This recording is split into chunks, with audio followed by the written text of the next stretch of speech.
Miss Jody here for our third video, and we're trucking along here in chapter 13. It's pretty long and lots of stuff, so I'm trying to break it up into smaller increments and hopefully we can get through it. I know we still got a lot to go in the book, but sometimes it's just too much, isn't it, if we try to do it all at once, and I don't want to have to send you hour videos. So this way you can just get into a little bit of it and hopefully we'll keep trucking along. All right, so in chapter 13, which is the thermodynamic world, chemical reactions, we are now moving on to, we were already looking at enthalpy, looking at bond energies, Hess's law, and now we're going to take that enthalpy and we're going to apply it to the stoichiometry world. So getting back into the stoic side of things, and that's just something we have to do, right? And so what I decided to do, just to make it a little easier, is I am going to do I'm going to do one of the word problems so we can do it all together, and then leave one for you to do. And then instead of making another video on just this one, you can just check it in your book underneath this topic in the chapter once you get it done, okay? And you could also send me pictures and stuff if you want to show me how you're doing. All right, so applying enthalpy to the stoichiometry world. And don't forget to still be doing all your notes on a half sheet so we can glue them in. I'm hoping to create a drop box so that you can drop things off too, and I can try to keep up with gluing them in, and so we don't have too much gluing in to do in May if we're able to come back together. But if we have to, we'll do that too, so that will just be optional. All right, so applying enthalpy to stoichiometry. Now, when we look at the enthalpy world, what we're always focusing on is that change in enthalpy, right? So when we take that, our understanding of how to figure that out, either using bond energies or Hess's law, because it doesn't matter which way you get to the end. Remember the idea that Hess's law is a state function, the idea that it doesn't matter how you get there, you still end up getting to the same answer, whether you use the bond or whether you use the Hess's law. So with this, we're going to remember how to work Hess's law and then apply that to the stoichiometry world. Now, what they've done is they've cut out a step because they used a problem that we have already done in the past, and I think it went back with, let's see, negative 128. It might have been like a couple questions back where we found that answer, but they are using one of the old questions, and it says, okay, in the change of enthalpy at standard conditions for the combustion of ethyl alcohol is negative 1,236 kilojoules. And it says how much energy can be produced by burning 150 grams of ethyl alcohol in excess oxygen. Now, what this is doing is, okay, we've learned how to calculate the energy that is either going to be spit out in an exothermic reaction or reabsorbed in the endothermic, right? So we've learned how to calculate that. Well, that's on a standard situation, we're just doing that all from moles to moles to moles. It's no like, there's no stoichiometry. And then with stoichiometry, you know, that's when you start with words like grams. And you got to take your grams to moles. And then you got your regular moles to moles to moles to moles stuff you're working with. And then if you need to put it back into grams, if it's asking you that, then you would put it back into grams. So this is where the stoichiometry will fit in. So how much energy can be reduced by burning 150 grams of ethyl alcohol in excess oxygen? So what I did was I took the formula from the question before, which was C2H6O in its liquid form, and plus 3, this is the balanced equation, plus 3 O2 molecules of gas, and it produces 2 moles of carbon dioxide as a gas and 3 moles of H2O as a gas, plus energy. And you can maybe not see that very well over. Plus energy. Remember, if this is a negative, which we saw up here, negative 1,236, then that's telling us that it is released in the product side, because it's negative means it's been spit out, right? So this is where I put the energy. This is where I keep track of it now that I'm adding it to my stoichiometry here. So I put energy on this side, which is really 1,236 kilojoules. Now, why didn't I have to put a negative here? I don't need to put a negative anymore because the negative was just telling me which side it was going to be on. Now that I know it's going to be on this side, it's still that amount of energy that was spit out. So I don't have to write negative anymore. I just have to say it's on that side. If it was positive, I would write it on this side to keep track of it. So I put my energy on there to keep track of that. And then now all I gotta do is the stoichiometry problem. So if I look in my my question, we're going to be using 150 grams of ethyl alcohol. So here's my ethyl alcohol, and we're gonna use 150 grams. So my arrow just points down to here. 150 grams of C2H6O. And then I have to figure out how much. Obviously, we look at the periodic table. We've got to add up what 1 mole of this would weigh, right? So I'd find carbon and 2 of those, how much that would weigh, 6 of the hydrogens, 1 of the oxygen, and my total would equal, once I added each one of their weights up, it would equal 46.1 grams of C2H6O. So then, once I get this calculation here, so grams, so this one to that one, remember how to keep them in the right place, and then 150 times 1 is 150, 1 times 46.1 is 46.1, and then I divide up, and that would equal 3.2537961.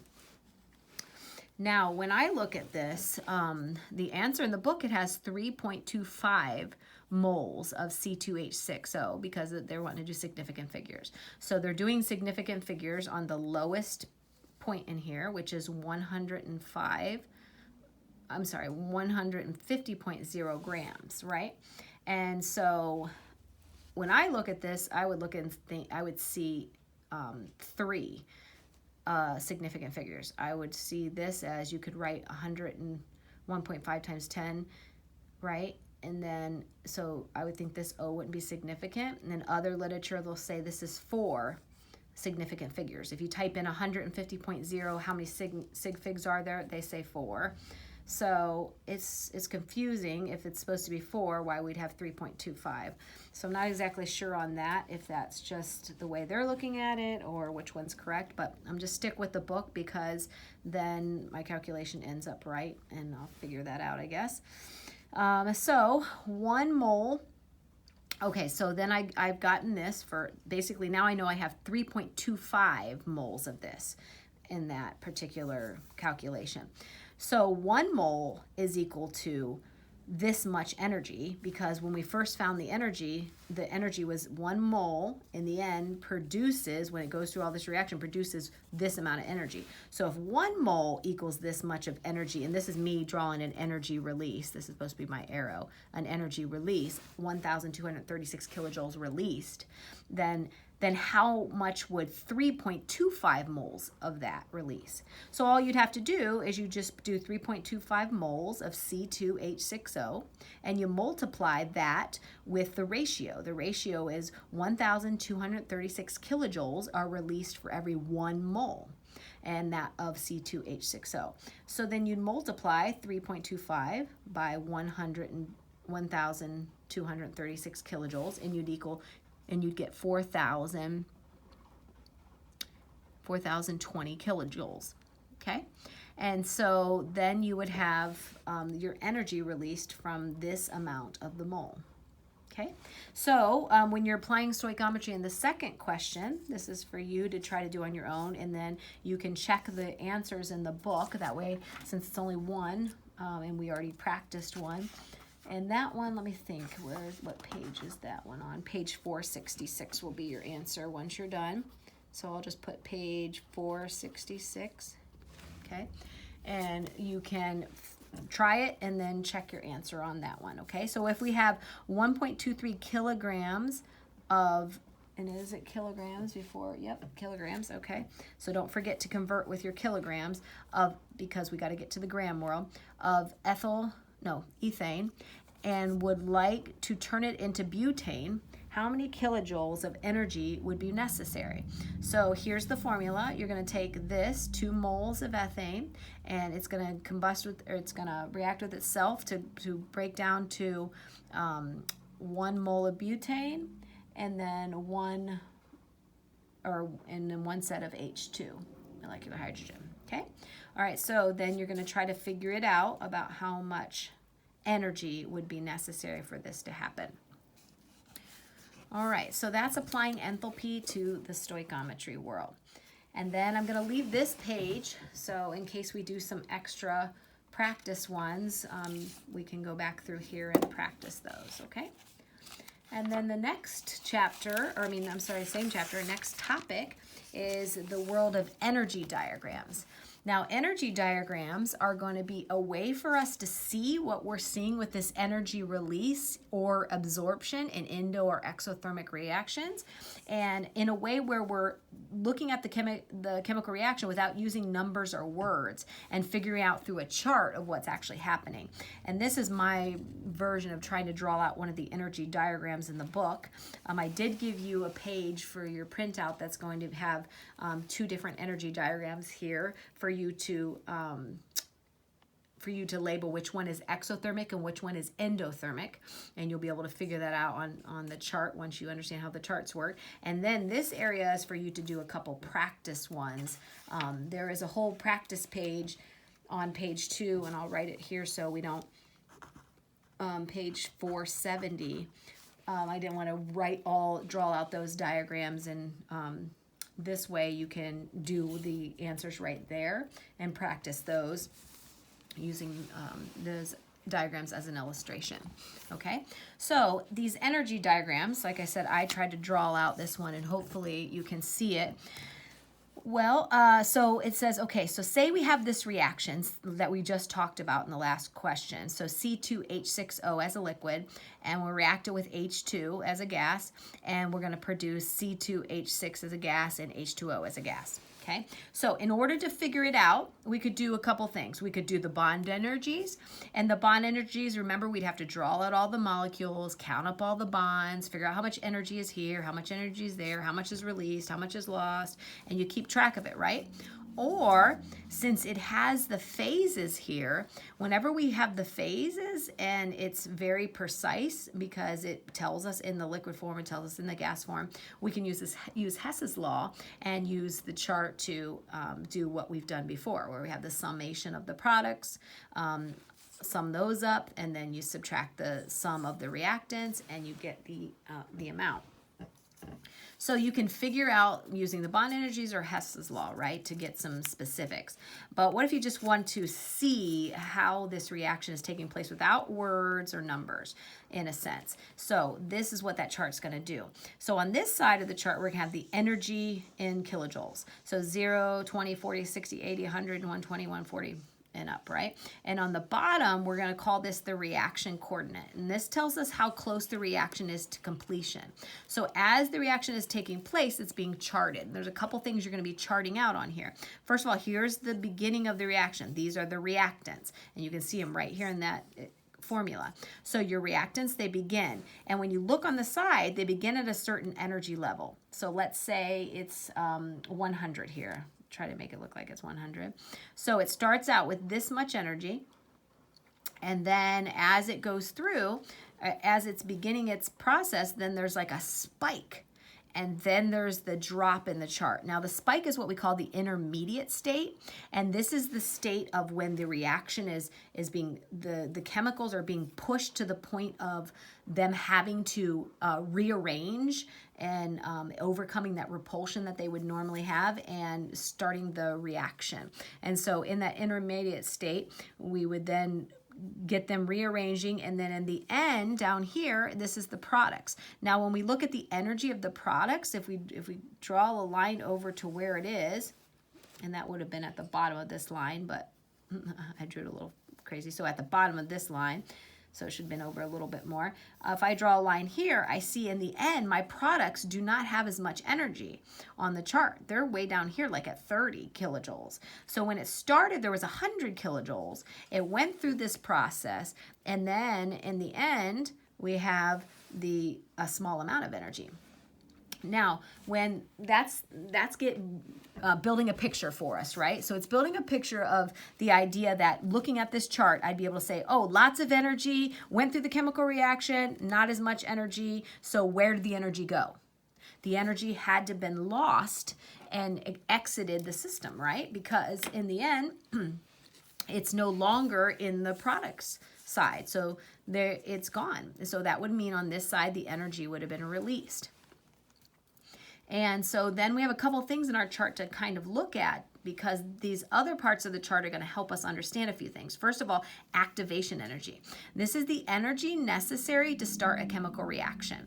So there's a certain amount of energy that's going to be necessary to get this going. And that's a good thing, because think of it. They give an example in the book that paper, all you need is paper and oxygen to burn paper, right? You just need oxygen.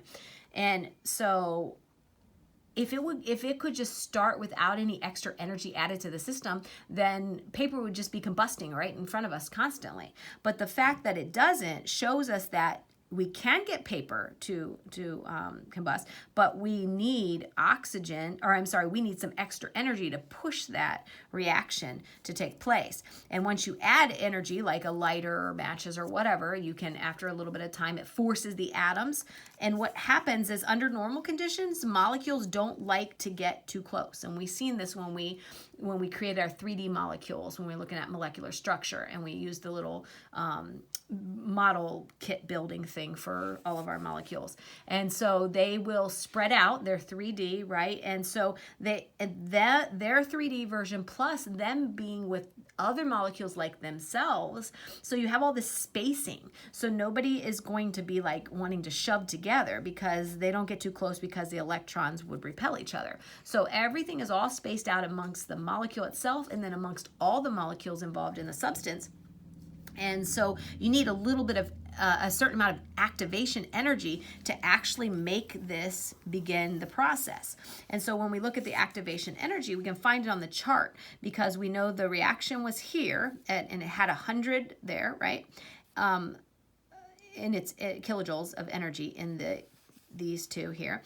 And then, but yet you really needed more energy to get up to the start of that reaction. So once you measure the reaction and it's way up here, and it was 130, let's say, or 100, almost 140, it's more energy was added. So this is what we would call the activation energy. So from 100 to 140, the extra energy allowed it to start reacting, and then it turned into its products, and then the chart shows us that the products in the end don't have as much energy because some was released.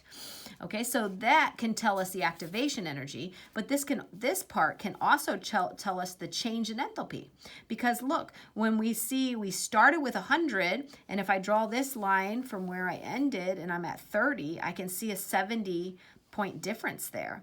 And so that can help me with the change in enthalpy. So looking at the diagram is very easy to illustrate what is happening. And so that's why with this diagram that I sent you, I've given you two things for you to figure out. And it doesn't really have numbers, but I just want you to have the chart to explain which one is the one that you would be saying is an exothermic and which one would be an endothermic, by just looking at the diagrams and what's happening there in the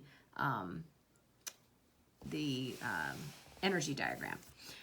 Okay, so, and then of course to finish some problems on that second page. So with the activation energy being able to be seen there, and then the activation energy, and the change in enthalpy there, these diagrams are really great because they can give us a lot of information, and just by looking at the diagram itself. Okay, so that you will do that diagram when do the practice problems on 470 there, or whatever on your own. No, I think they're just part of the practice in the book. Okay, and then the next one continues on is the second law of thermodynamics. Now this part then says, okay, now that we're figuring out, in the beginning of the chapter we learned about the first law of thermodynamics. Energy cannot be created or destroyed, it can only change forms. So this is why we were watching it as it changed, right? We were looking, okay, you had a bunch of energy on one side, then you did the chemical reaction, and then now where'd that energy go? Is it absorbed? Was it released? And so we've been following the energy as it changes forms. So we know that first law states, okay, energy cannot be created or destroyed. But then we have to learn what the second law entails. Now the second law is going to be a little harder to understand than that first law. The second law is the entropy of the universe must always either increase or remain the same. It can never decrease. And so in order to understand this this terminology, we have to understand entropy. So we begin by looking at entropy in the world of entropy. So entropy, not enthalpy, and this is what's hard, is they do enthalpy and entropy in the same chapter and you start just blurring your words. Okay, so entropy is a measure of the disorder that exists in any system. So enthalpy, when we were talking about the change in enthalpy, we were talking about the change in that energy, right? And figure out where it went. Now entropy is the measure of the disorder in a system. And so when you look at that, you have to understand, first of all, it's a measurement. Once something's a measurement, it needs a unit. So your unit is going to be a unit of energy divided by moles and the temperature. So I gave you some examples. It might be joules per mole times Kelvin, or kilocalories divided by moles per Kelvin, or kilojoules divided by moles times Kelvin. And so this would be your unit. So your unit would have three things in it for entropy, because with entropy we'll be looking at the energy, and that energy divided between the mass of what you have and the temperature that you have it at. Okay, and the symbol will be a capital S for entropy. All right, so they give an example and they say, okay, the easiest way to start talking about this is, let's say, okay, we have this beautiful vase and it's wonderful, and then you drop it it crashes into pieces. So the vase is going to illustrate the world of entropy, which entropy is the measure of disorder that exists in the system. So say this jar or the vase is the system. So when it's all together, it's more orderly. All the pieces are organized together, so it has a low entropy, a low amount of disorder. But then when you drop it, then you break it into pieces, so then you have a high entropy, a very disordered system, right? Because it's all broken into all these little shreds. All right, now with this second law of thermodynamics, what we're going to notice is that the entropy of the universe must always either increase or remain the same. It can never decrease. So when we're talking about the entropy of the universe as a whole, we're going to see that in the end, it can either increase or remain the same. It can never decrease. And that's because if you look at this jar thing, let's think of it this way. This is a one-way situation, right? You have this vase and you break it. You never see the broken vase jump back into the vase put all together. And so it's a one-way street. So you have more order to less order. And that's just to illustrate the way that entropy is ruled. There's a one-way situation, not enthalpy, entropy is ruled. There's a one-way situation, and never is the jar going to jump back in there. Now, sometimes you'll think that when you look at some of the chemical reactions, you'll think that it's going the opposite way, because it'll look like something that is less orderly then becomes more orderly. But it's once you look at the system as a whole, what your object affects, you realize that the energy is just moved. It's still there. And so it will always be going one way. All right, and so the second law determines what events are possible in creation and what types are not. And so when we look at chemistry, we're going to look at chemistry in the second law of thermodynamics and say, okay, this governs how things work and what's going to happen in our reactions. So entropy of a substance changes when the substance changes phases. So this is kind of easy to understand if you think about it, okay? So if I have my solid, this is supposed to be my solid here, and then my solid is all the atoms are kind of closer together and just jiggling a little bit, right? Then I'd say my solid has a low amount of entropy, a low amount of disorder. But then I melt my solid into a liquid, it's going to move away and be a little bit more energized and spread all over the place, right? And so it's going to be less orderly. So it's going to have a higher entropy, a higher amount of disorder. And then if I give it a lot of energy and create it into a gas and turn it into a gas, then it's going to be the highest level of entropy, the highest level of disorder, because the system is, the gases are moving in all directions. And so when we're looking at chemical reactions, a lot of times this is what we're looking at, the level of entropy in a system, the level of disorder in a system when it comes to things being solid, liquids, and gases. Now, another note is that in general, whenever a substance temperature increases, its entropy increases. And it makes perfect sense because we understand the kinetic theory of matter, right? So if I have a nice solid piece and a nice solid piece, two of the same samples, let's say, whatever, some kind of metal or something, and this one I have not heated and this one I've heated. Even though they're exactly the same, this one has more disorder because I have begun to heat it and its molecules are they're gaining that energy and they're going to try to be moving out. And then eventually this whole piece would melt, right, into its liquid, which we just saw that liquids will have more disorder to them than the orderly structure of the solid that's not heated. So that makes perfect sense. So if you're going to raise the temperature, even if you don't bring it to its melting point, but if you're going to raise the temperature, you're going to end up having more entropy. The other thing that's important is the more matter you have, there is, in a system, the more disordered it is. So this is also a rule of the entropy world. So the increased temperature, more entropy, more disorder. Increased mass, more disorder. And that makes sense because in this sense, okay, let's say both of these, I have two containers of gas. So I have 5 moles of gas in here and 3 moles of gas in here. This one's going to be have more disorder because I had just literally have more of these gases moving all around in that disorder state. And so that's going to create more entropy than this one, even though they're the same exact gas. It's just I have more of it over here. So of course I have more entropy, more disorder because there's more in the matter substance. So when we are trying to keep track of the entropy, we're looking at the disorder of the system. Now, just like the change in enthalpy, the change in entropy will be our delta sign, the change, and then the S for entropy. Now, if we look at the second law of thermodynamics, we have an easy equation that shows us what that law just stated. The change in entropy of the universe, that's the whole system, is greater or less than 0. And so when we look at this equation, it's restating, that equation is restating this law. The entropy of the universe must always either increase or remain the same. It can never decrease. And so the idea is that it is always going to be increasing in the system of the entire universe or staying the same, but never going backwards, never going from the broken vase back to the altogether vase. And this is something when we talk about entropy in other terms, when we're talking about it in more casual ways, we always talk about entropy is the determination, I guess, or the property that matter always wants to spread out. The energy wants to spread out, I guess I should say.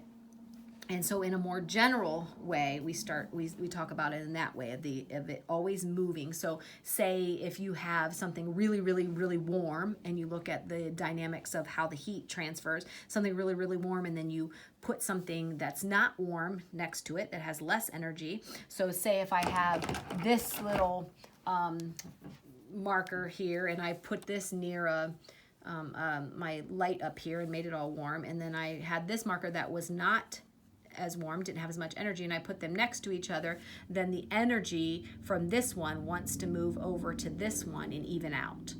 And so they will eventually, it'll transfer in that process we call heat. And so that's how we normally talk about it more in that side of entropy.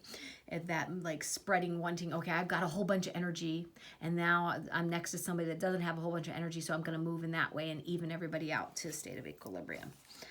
All right, so in chemistry, when we start talking about this, with chemistry, we have the change in entropy of a chemical reaction. Now, when we're looking at that, sometimes scientists are looking at what they call the sign of the change in entropy, a sign of it, like what's happening. On the product side, is it a higher energy or entropy state, or what side ends up having the more of the entropy? So if we look at something like this one, and I'll highlight this because this was one in the book, and there's a couple that you can practice. I'm giving you a sheet to practice a few of them on. But this one was in the book, and it says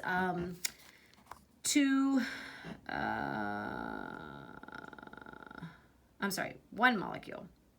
Why did I think that was two molecules of a solid? Let me make sure I didn't write that wrong, because it's ink, and I don't know why I wrote 2 underneath it. Yeah, I don't know why I didn't. Okay, well, that's not supposed to be 2. I don't know why I put 2 molecules. So that's only supposed to be 1 molecule of a solid there. All right, so zinc as a solid plus hydrochloric acid dissolved in water, right? And it will produce ZnCl, so zinc chloride probably, dissolved in water, and H2, molecular hydrogen. So here's my reaction. And so I can look at it if I just want to figure out, not specific numbers, but I just want to figure out, is the change in entropy positive? Does it go to a higher entropy state, a higher disorder, or does it go to a lower disorder? So if I look at this, I say, okay, I've got 1 molecule. So basically I'm focusing on the states they're in, because we know that the rule is that if it's going to have less entropy, less disorder when it's solid, a little bit more disorder when it's in its liquid, right? And definitely more disorder when it's in its gas. So I have 1 molecule that's solid. I got 1 molecule that's liquid. And then in the end, I have 2 molecules that are liquid, and I have 1 molecule that is gas. And so when wait, why do I have 2 molecules on that one too? I think I'm looking at that Z thinking it's a 2. Well, whatever. There we go. That makes more sense. Okay, so then I have 1 molecule of this as a liquid, and I've got 1 molecule of this as its gas. So I had 1 in a solid, 1 in a liquid. Now I have 1 in a liquid, 1 in a gas. What does that tell me? Once you know one of them has moved up to its gas state, maybe this solid moved up to the liquid, and then this one from the liquid up to the gas, which we see in some of the hydrogen there. Well, that's definitely, once a gas is involved, that's definitely a higher disorder state, a higher entropy state. So I went from a lower entropy state to a higher entropy state. So my sign of the sign of the change in entropy, higher from lower to higher, would be the change in entropy is positive. So I have seen that it becomes a positive meaning I have more disorder, right? And so that is one of the practice problems. Now, I thought with the entropy world that I would leave a little bit of room for you to do a couple practice ones, and I also gave you a little practice sheet here to do a few more underneath too, just so our books aren't just filled with just notes, since we can't do a lot of our experiments right now, since we're separated. All right, so on this one is continuing the idea of entropy, but then now trying to put that entropy into an equation similar to Hess's law. So this looks just like Hess's law, right? So the change in entropy in the standard conditions would be the summation of the entropy in standard conditions of the products minus the summation of the entropy and standard conditions of the reactants. So similar to Hess's law, but there's one exception, and this is something you have to know, is when it comes to doing the entropy, an element, remember when the elements, like their number was 0, and even the homonuclear diatomics number of their energy was 0. When it comes to the entropy, it is not 0. So that still has to be measured. If it's an element, it still has to be measured, and it still you have to find it on the chart. Now that's what's great about Hess's law and then calculating entropy here with this similar law like Hess's, because you can use this chart. Now there'll be a whole different chart for the entropies. So you have your chart for your enthalpy, and when we're looking at the bonds and either the regular or the formation, the enthalpy of formation, there will also be a chart for the entropies. And let me see what page that is. Okay, and that's going to be on page 475, and what it is the standard absolute entropies. So the chart is not telling us the change in, that's what we're trying to find. The chart will just tell us the absolute entropies, how much disorder is in this particular substance. So say for instance H2O in a gas. So H2O in a gas is 189, and what's the units that we would use? Joules per mole, joules divided by moles times Kelvin. So the certain unit for the entropy, it would be 189. So when I look at that, it's a different number than what the H2O was in the Hess's law when we were looking at the energy amounts there in the formations, okay? So we don't want to mess up getting it off the wrong chart. And we don't want to mess up the fact that except in entropy, an element is not zero. Its number is not zero when it comes to its absolute entropy. All right, now proper application of the second law of thermodynamics. This is where sometimes when you start learning this and you start looking and you find it looks like sometimes the law says it can only go one way, and sometimes it looks like it's going the opposite way when it comes to entropy, but it's really not. And so there's a proper way of looking at these situations of entropy. And they give us the example of, okay, when we said usually the system is always going to go towards disorder, right? Well, how come you have water who is very orderly, disorderly, higher entropy, and it looks like it goes to a more orderly state, have lower entropy, because, you know, water has more moving around and then it freezes. So is that really negating the law of thermodynamics, saying that it can only go one way?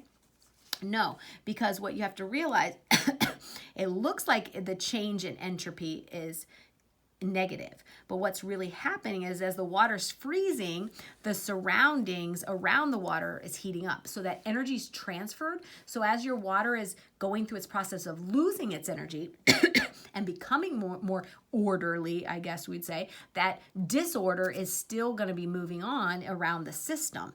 And so you have to look at everything that's affected by the system that you're looking at. So if you're looking at water freezing, you got to say, okay, water's freezing, what's happening here? So the energy, the disorder, seems like it's leaving, but really it's there in all the air around it. And so we would create that as a whole system. And so if we follow the system, especially in the whole aspect of the entire universe and how all this disorder is moving through and such, then we would be able to follow it in that one way, just making sure we keep an eye on the surroundings that are also going to be included as part of the system. Now, for doing some entropy, there is a calculation. There is one, let's see. There's a couple of them on that you can keep practicing on the sign of entropy, and that is page 474. There's two more to practice on there, and that's B and C. And you can do those on that note page, okay? Right here, that will practice. And you can continue onto this note page too that you print out. And then there's an on your own, and that's on page 475, and it's 13.10. That is an on your own problem that's having you actually calculate this using the formula similar to Hess's law, with instead focusing on the entropy. So this way, I thought I would do this and have you have us practice one thing together, and then have you do a couple of the problems by yourself on that and on your sheet, and then that way you can use the book and follow along. Okay? All right, and so until next time, keep at it.